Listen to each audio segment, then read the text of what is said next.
In this part, as you see on your screen, we will demonstrate the use of SolidCAM's 2.5D milling options.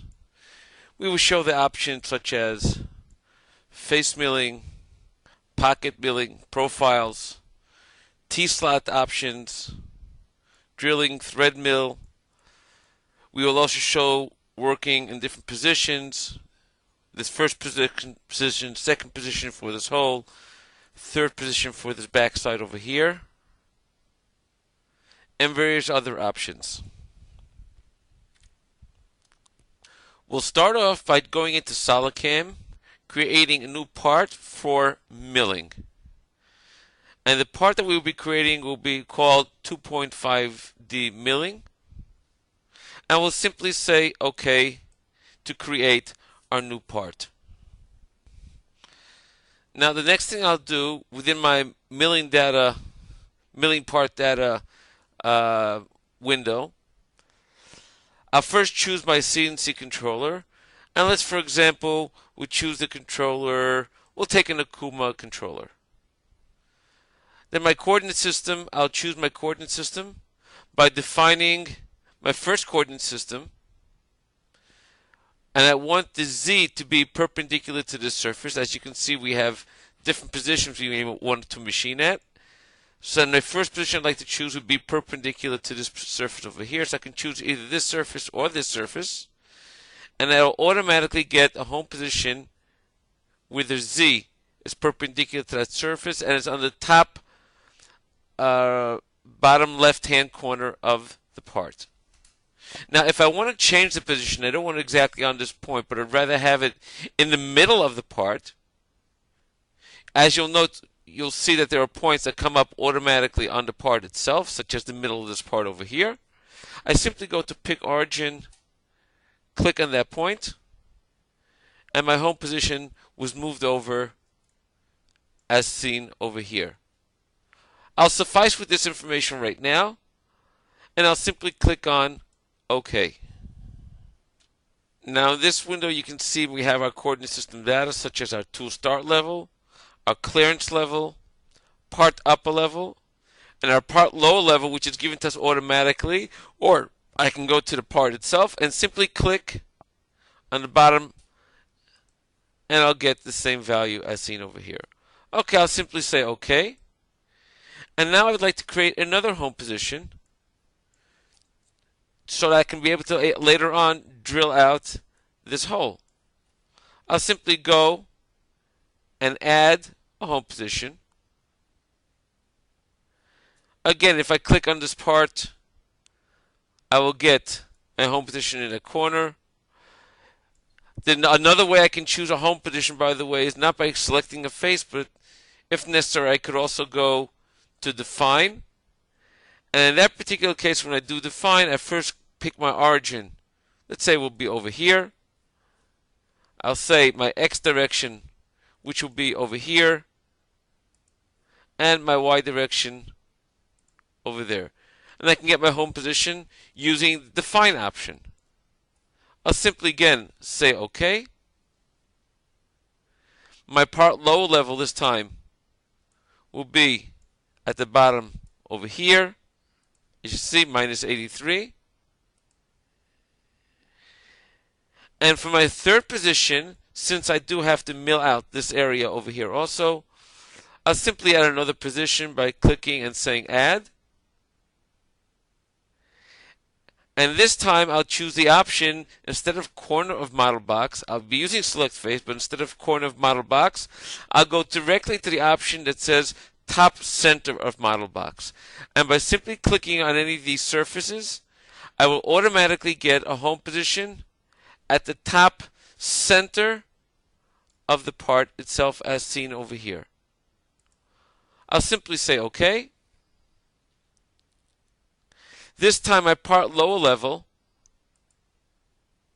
I'll simply click on this face because I don't want to go past this face as I'm milling. Simply say OK. And we now have all our home positions. Now by clicking on the V mark on top over here, I'm simply accepting everything I've done up until now, and now I'm ready to start defining my operations. Now, the first operation that I'd like to do on this part would be to face mill the top of the material over here. And for that we have an option, a new option I should say, called face. By choosing face, when I go to my geometry, all I have to do, I can choose model or face or profile, but if I choose model and click on define, just by clicking on the part and accepting that, I will automatically get the boundaries that are around the part itself, as you can see over here. All the boundaries have now been picked automatically, the outside boundaries of the part. It knows how to work over there.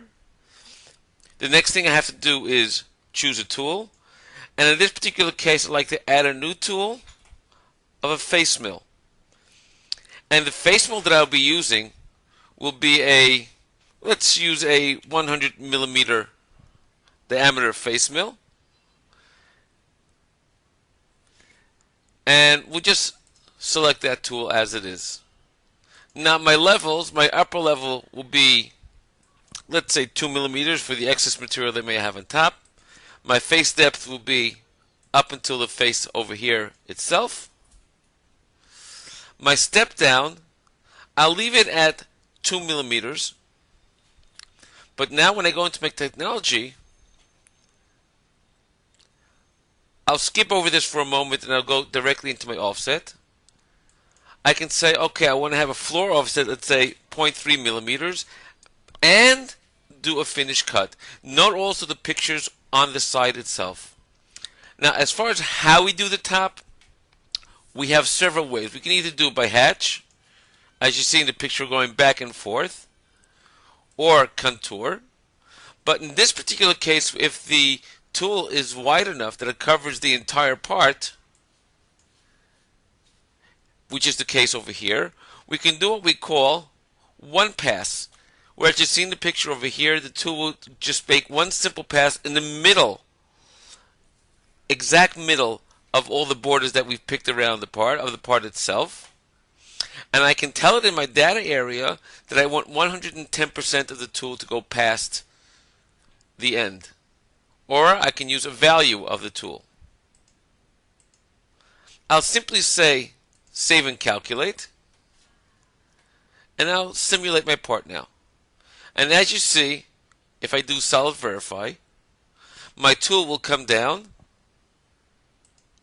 do one step at a time, goes across both times, and the top has been machined. Now let's just say, for argument's sake, that I did not have a face mill,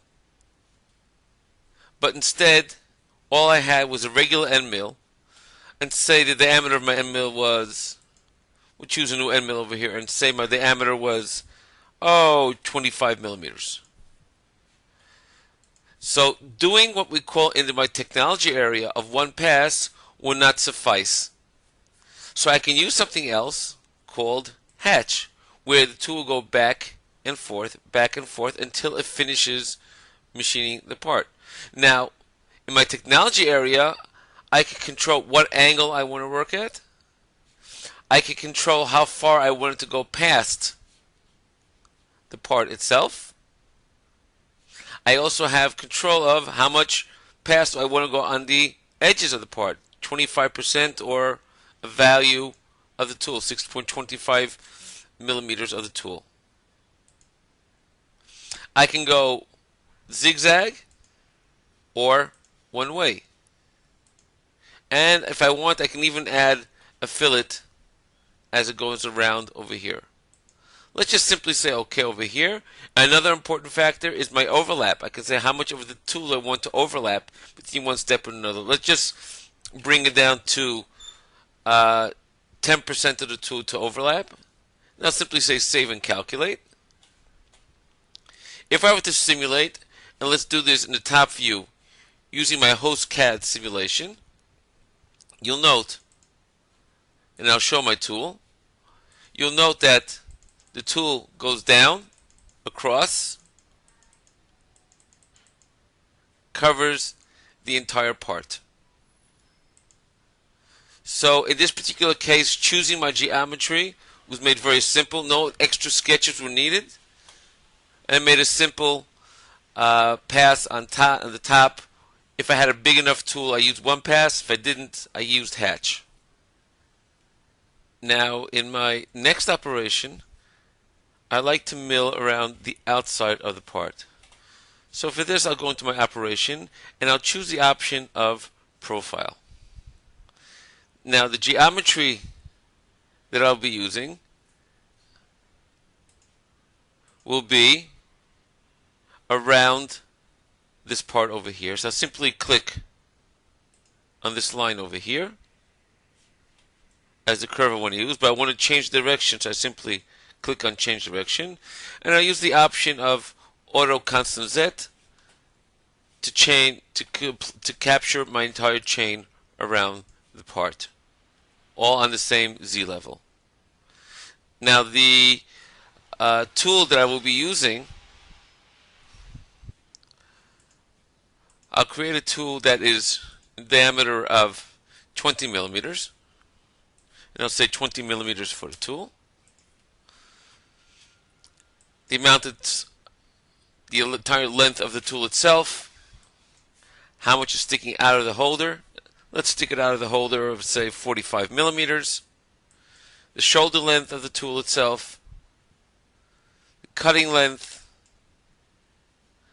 I can even add my holder if I want. And I'll use a holder from my holder table, as you see over here. Choose any holder I prefer. Let's, for example, take the BT40ER. And in my levels, I have my upper level as a top surface over here. My profile depth, in this particular case, I like to go down to the very bottom over there. And I will not use my delta depth for the simple reason that since I'm going past the bottom over here anyway, it's not necessary to use my delta depth to go further down. Now my technology area, I'll be working on my left side of the part.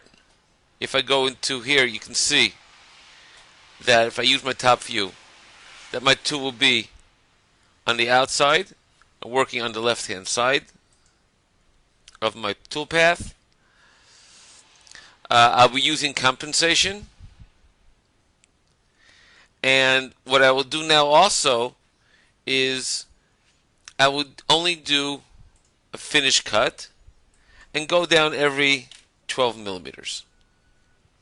Now you can see every single time I choose a field, you also see the pictures on the side that helps you understand exactly what that particular field does.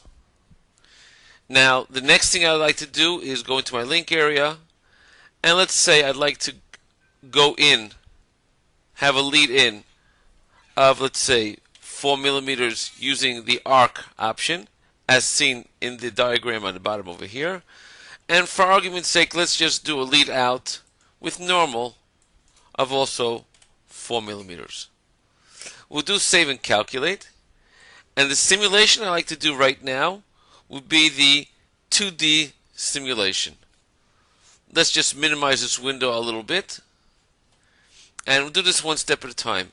Now you'll see my tool is going in. Went in with an arc, and it went down to minus 12 millimeters. As it goes around to the next step, minus 24. And if I go to solid verify, you'll see that this is all taken care of. Now let's take a look again at the 2D simulation, and let's focus in on this area over here. As you note, when the tool goes around, because the tool is too big for this corner, the tool will not machine out that particular corner. To deal with this, we have something called rest machining, rest material. What I want to do right now is create a new operation using all the same settings that we have here, but just change the tool and use something called rest material. All I have to do while I'm in this point is just to simply say save and copy.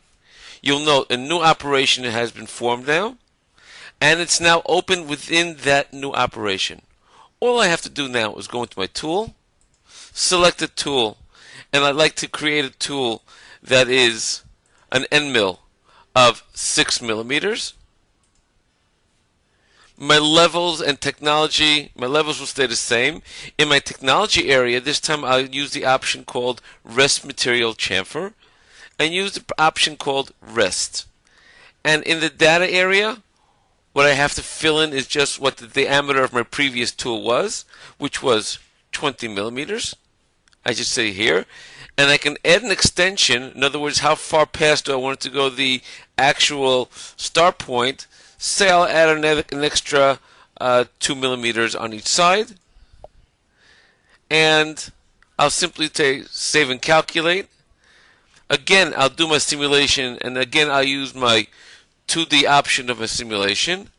And this time you'll note that the tool goes into that corner and finishes that quarter. If I were to use both of the simulations, you'll see the first one does not go into that corner, and the second one continues on to fill in that corner by simply using the option of what we call rest material. What I'd like to do now is to deal with this slot that's going around the part.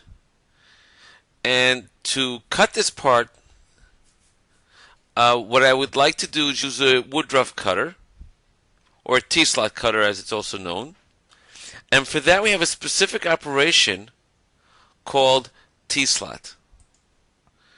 Now, my geometry in this particular case will be this boundary, this inside boundary that you see over here. I'll just reverse the direction and do automatic constant Z. That's the boundary I want the tool to get to. The tool that I will be using, as I said before, will be a Woodruff or a T-slot cutter, as you can see over here. The T-slot cutter in this particular case is a 25 millimeter in diameter at the bottom, where my arbor diameter is 10 millimeters, and my cutting length, which is very important, is 4 millimeters. My levels are taken directly from the part. Exactly the way it is exactly what to put in. Minus 10 millimeters over here. And my T-slot depth, as you can see in my picture, that means I should choose the bottom of my T-slot. Now in my technology area, very similar to profile, we have working on the left hand side. If I were to show you my geometry from the top view, you see that my tool is going up until the geometry that I've chosen. I have working rough or finish or both. And when I have my offsets, not only do I have a wall offset, as you can see in the picture, but I also have a ceiling offset and a floor offset if necessary. I'm just going to do right now a finish cut without doing a rough cut. And I'm going to do a simple save and calculate. Now, you'll note, obviously, that when I do my simulation, and I'll use the option of solid verify, the tool will go down and there will be a crash as seen over here. That's because I did not do a lead in or lead out. Okay, I'll deal with that in a moment, but let's just finish our simulation all the way through. And you'll note my tool is starting from the top going down to the bottom, cleaning up this entire area as you see over here, but we still have to deal now with this crash. Now, Before we deal with the links as far as going in and going out, there's one more point. There's something else I should point out to you. We have something here called cut from. You notice I cut from the top to the bottom. But if I want, I can also cut from the bottom to the top, or from the middle to the bottom, and then completing the top, or just the opposite, from the middle to top, and then completing the bottom. Now let's take care of the links, something I didn't do before. I'll go in with a link of an arc of, say, 6 millimeters, and I'll have my lead out the same as my lead in. Now when I do save and calculate and simulate, you'll note, as I do solid verify, the tool again will go down, but this time it goes down outside the part and works its way in. Now you'll note, because I also picked middle to top, it started from the middle and it's working its way up. And as it goes around, now you'll see it's cleaning the bottom of the part itself. In the next operation that I'd like to demonstrate, I want to clean the area from here up until this step, and I'll do that by using a simple pocket operation. If I have to go into operations, add operations, simply choose the pocket option. My geometry in this particular case will be this area around here. Choose that with the automatic constant Z. Again, if I take the top view, you can see that's my boundary over there. The tool I'll use will be a 12 millimeter end mill, and I'll add that on now, of 12 millimeters, and my heights, if I want to add a holder on, not a problem at all.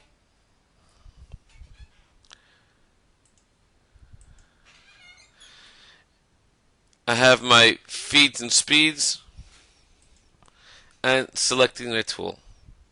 My levels, my upper level will be the surface over here, and my pocket depth will be up until this surface as seen over there. My technology, I'll be using a contour option.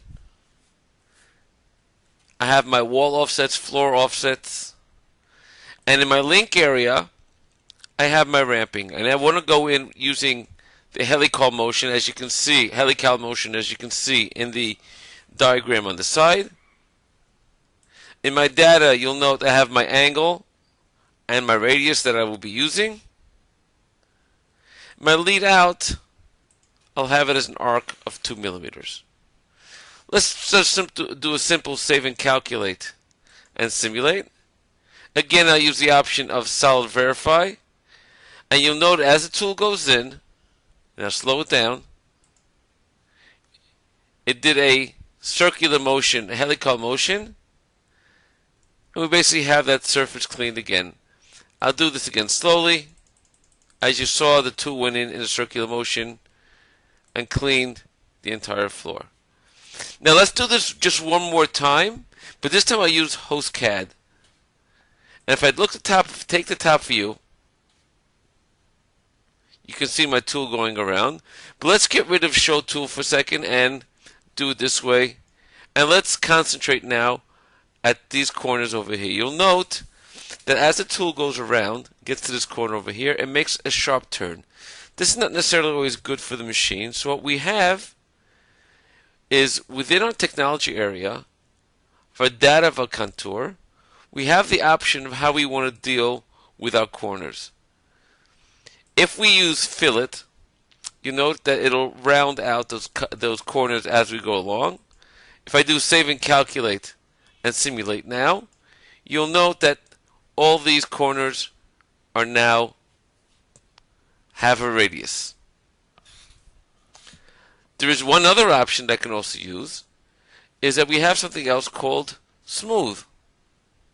By smooth, what actually happens, and I'll show you that in the simulation itself, is that as the tool comes around, remember we were working at a high speed, Since working at high speed does not like sharp corners, what it does is it actually makes a loop around, which is fine with the machine, and then continues cleaning out. Also, what it does by that, it also cleans out these corners as it goes around. What I'd like to do now is continue on within this area, cleaning up all this entire area over here, and this time, instead of using all different types of pocket operations, I'll use a simple option that we have in 3D milling. And what I'll do here is very simple. I'll use my target, that's my geometry itself. And in my working area, I'll simply say cut only the rest material. In other words, only work in the areas where there is actually material to be taken off. If I have to go into my tools, I'll select the tool, my 12mm tool. In my levels, I'll just leave it exactly the way it is. In my technology area, I'll choose the rough option of contour.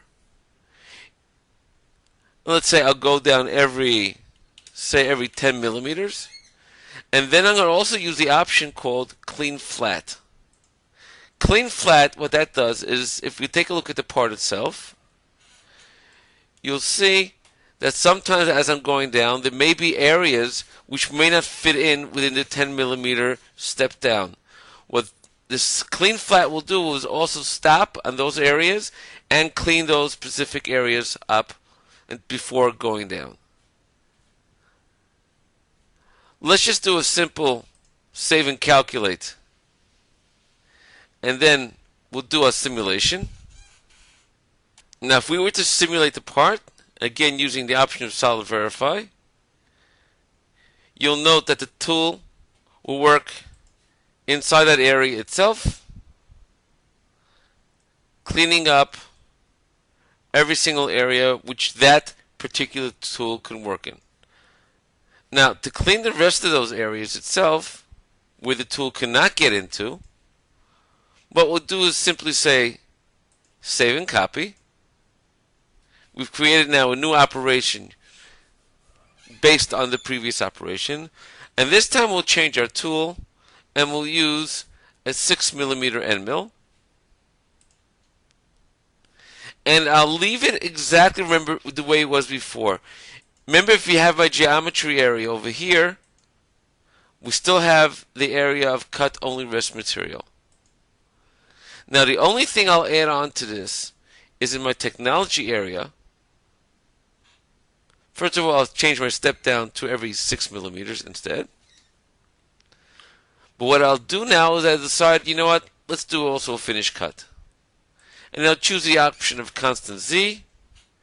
In my data area, I'll use constant Z wall machining and go down every 6 millimeters. I'll use the option of clean contours of flat areas, which will clean those areas where it does not fit within the 6 millimeters. And in addition, I'll also say, let's finish off the floors. Now if I have to do save and calculate, and then simulate my operation using Solid Verify, you'll note that the tool will first go in and clean those areas where it cannot go before. Let me just slow it down a bit. First working in those particular areas.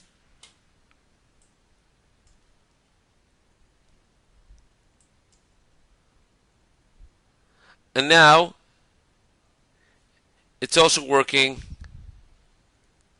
on the floors, all the walls, to do the finish of the part itself, as seen here. Now, the next thing I'd like to do on this part from this side is to drill out these holes, which are M3 tapped holes. Now, normally to do this, I would use 3 different operations, one for a center drill, one for a regular drill, and one for a tap. But we have a different tool in our program called Machining Process, which actually would allow me just to simply pick the position, the type of tap I want to do, and all of a sudden I will get 3 operations immediately created for these holes within one option. If I were to go into my operations and add the option of add machining process, I can go from my tool table, MP tool table, and you'll note I have different types of machining processes, such as one for tapping millimeters with chamfer drill, tapping millimeter chamfer drill with center drill. I have profile options, all different types of options for machining process. What I'd like to do is use the option of tapping a millimeter and chamfer with the center drill. And as you can see over here, it's basically creating a millimeter tapped hole using 3 tools: a center drill, and a tap. I'll simply pick that option, and what I'll do now is choose M3 by 0.5, which is the pitch that I need. I have to choose my geometry, so I'll simply define my geometry by clicking on the surface itself. I need to enter my upper job, the upper level. I'll simply click on the surface over here. My lower level will be at the very bottom of the hole itself, so I'll click right into the center over there. And all I have to do right now is simply click on Insert. You'll note on the side over here that automatically 3 operations will be created, and they'll all be calculated. If I were to simulate these 3 options, these 3 jobs that I've created, these 3 operations that I've created, I'll do it in Solid Verify. And if I were to do my first operation in our simulation, our first tool, I'll just slow this down a little bit. My center drill goes down and does a center drill operation on the holes. My second tool goes down, and you notice it drills out the holes using a pecking option for drilling out the holes. And my last is simply my tap, drilling out, tapping out every single one of those holes exactly the way it needs to be done. Now, the next thing I'd like to do is deal with this hole on the side over here. Now, since this is a large hole, what I'd like to do is actually mill it out using the pocket operation. You should also notice, however, that this hole is not on our first home position. It's being done on the side, so therefore we have to use a different home position. So what I'll do is very simply choose my operation of pocket, and at the very top, take a look what happens when I do this. At the very top, by Mach 1 position 1, I'll simply change that to Mach 1 position 2. You'll note that the part automatically turns to the proper position that I need to work on. All I have to do now is simply define my geometry, the circle over there. I'll go down now and choose my tool, and I'll use a 12 millimeter end mill. My levels, my upper level in this particular case will be that surface over there, and my pocket depth,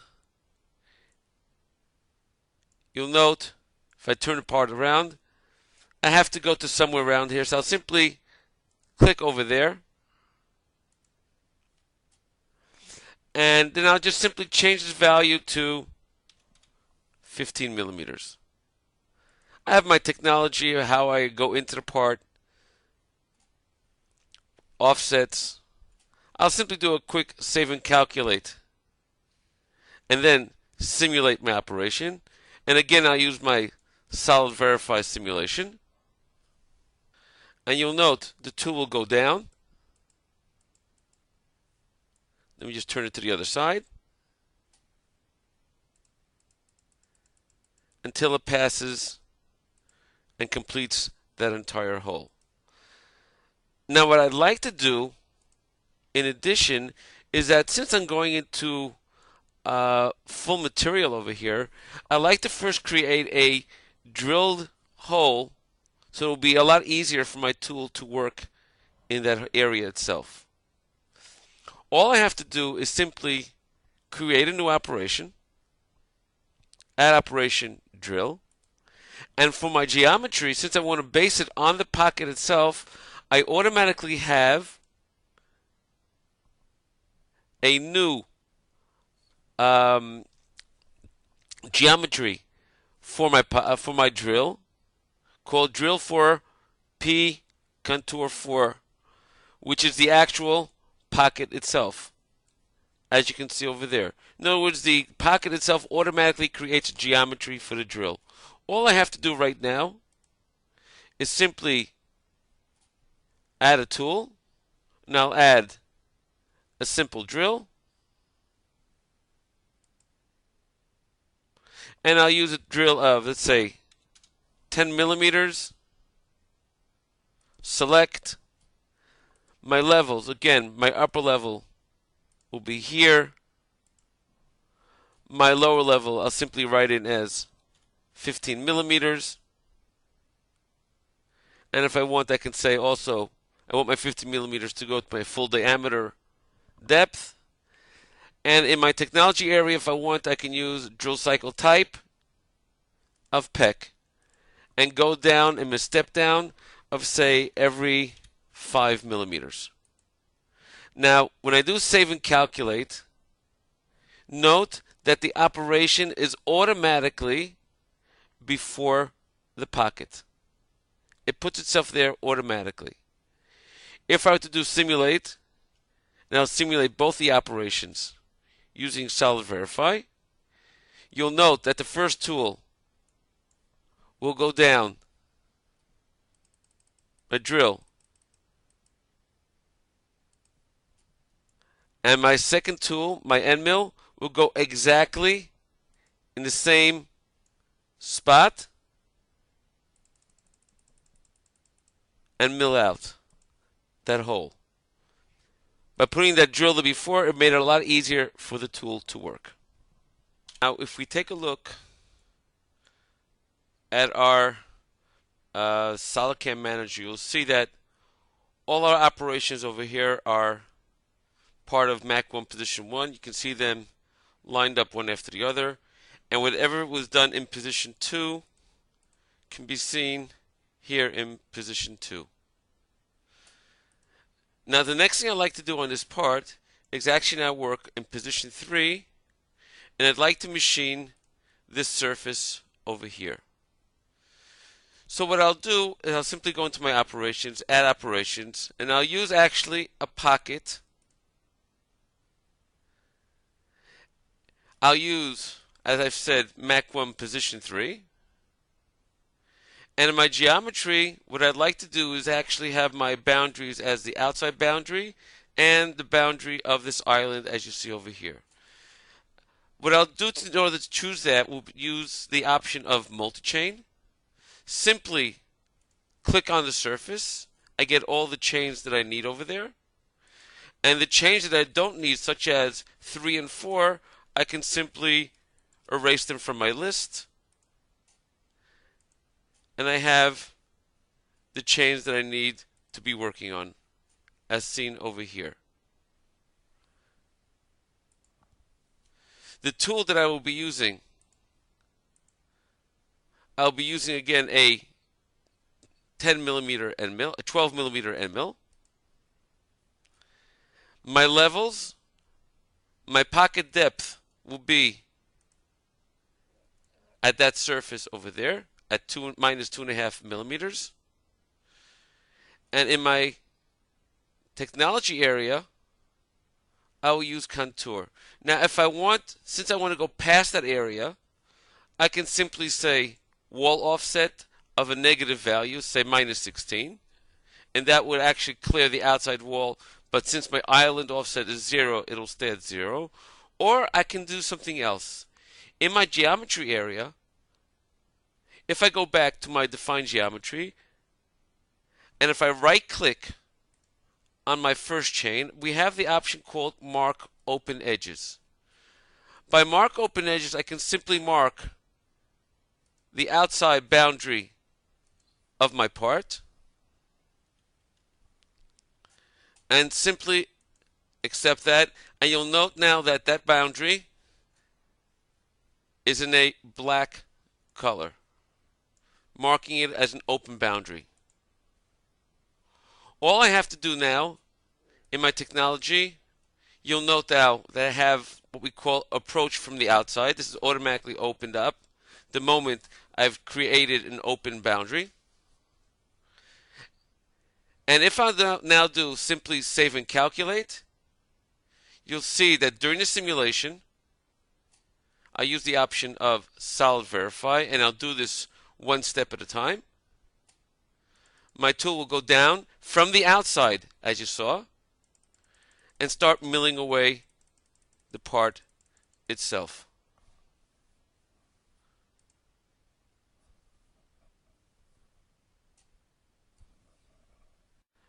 Now you'll note that this area was not able to be milled because the tool, even though we did have an open boundary, only went out to a certain amount past that section over there.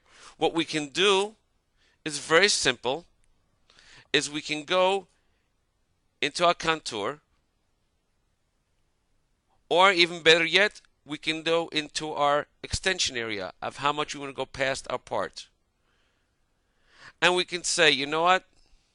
Let's go further out. I want to go past the part, say 100%. If I were to say save and calculate, and now do my simulation, you'll note, again, using solid verify, that the tool this time will go all the way out.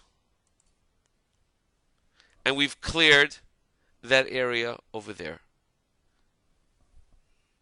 What I'd like to do now is, even though we've already created an operation for working in these holes over here, the tapped holes, as we've done before, I'd like to show you a different option for working on tapped holes.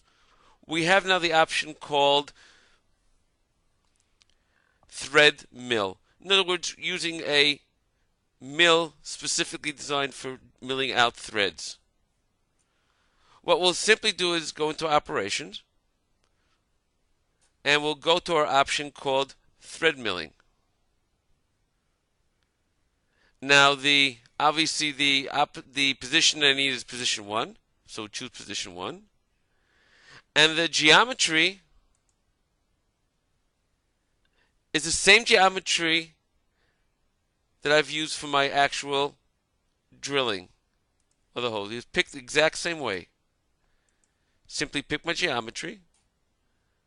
Now I'd like to choose my tool, and the tool that I will be using, if I do add, you'll note only the tools that I can use in this operation appear. Now I choose a tool of thread mill. Now I can take my tool and fill in all the information by simply going to my metric table and say, okay, I need a tool that's for M3 0.5. I'll get all the information that I need. I'll simply select that tool. My levels, my upper level in this particular case, will be over there. And my thread depth, I can simply go into my hole and say, okay, I want my thread depth to be all the way to the bottom over there. And in my technology area, you'll note that I'm working already in internal. My major thread diameter is automatically put in there because of the tool that I've chosen. I'm working right-handed, and I'm working from the bottom to the top. My link, you'll notice all of a sudden, is arc radius, and it's automatically calculated according to the tool that I'm using. If I were to do save and calculate and simulate, let's take a quick look at the simulation, and you'll see that the tool goes to the bottom and goes and works its way up to the top doing a thread mill. Now, let's just do one little change in our tool itself. And what I'll do is I'll change the amount of the actual amount of teeth that we have in our tool. Number of teeth, instead of 2, I'll say I have 5 teeth. I'll do select, save and calculate. Now let's take a look at our toolpath itself. You'll notice that since it can do more than, it can actually do 5 teeth at the same time. So all it does is makes one turn, jumps up to the next level, and then fills in from the area where it left off instead of going around all the way to the very, very top. Now let's take a look at the G-code that we've gotten in this operation. If we take a quick look, you'll note that we have every single hole is sent to a subroutine, but we only have one subroutine for every single one of these holes. The position and then the subroutine. If I go to my subroutine, you'll see that it positions itself in Z minus area, works in G91, working its way up to the top, and then it just simply goes to the next area and does the exact same subroutine again. In other words, our G code is really small. It does not take up much room in your controller, and very easy to work with. Now let's take a moment and talk about synchronization. Now let's say we have to make some changes in a part, such as, let's take for example this step over here, and instead of having it at 10 millimeters, I'm going to have it at 20 millimeters. And I'll rebuild it. As you can see now, it's 20 millimeters high. And let's just take this particular arc that we have in this corner over here, and we'll change this fillet. Instead of 10 millimeters, we'll change it to a 5 millimeter fillet. And we'll simply save our part. Now, when we go back into SolidKim and recall our operation, you'll note that a sign comes up saying, a window pops up saying that the design model was changed. You want to replace it. I'll simply say yes, I want to replace the part. And you'll note now that the part that comes up will be the new part with the step that's higher up and with the smaller fillet in this corner over here. Now, if I go to my operation over here, you'll note that also the operations that this was that this affected it have rebuild signs there. All I have to do is go to my operations and say synchronize and calculate all. What will happen now is very simple, is that everything will be automatically synchronized, and everything that has to be calculated will now be calculated also. And all that has been done. If I'll simply run my simulation now, just run my simulation now on, we'll say, this pocket and these 3D operations over here. Do a simple simulation of my Solid Verify.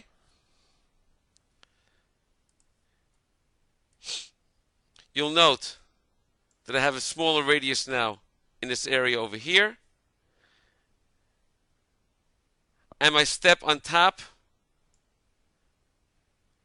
has been also changed according to the height that I've created now, being higher up than it was before. We have now completed machining the part, and we have now demonstrated also machining this part for a complete 2.5D options with some 3D options in there also, and working on multi-side within SolidCAM.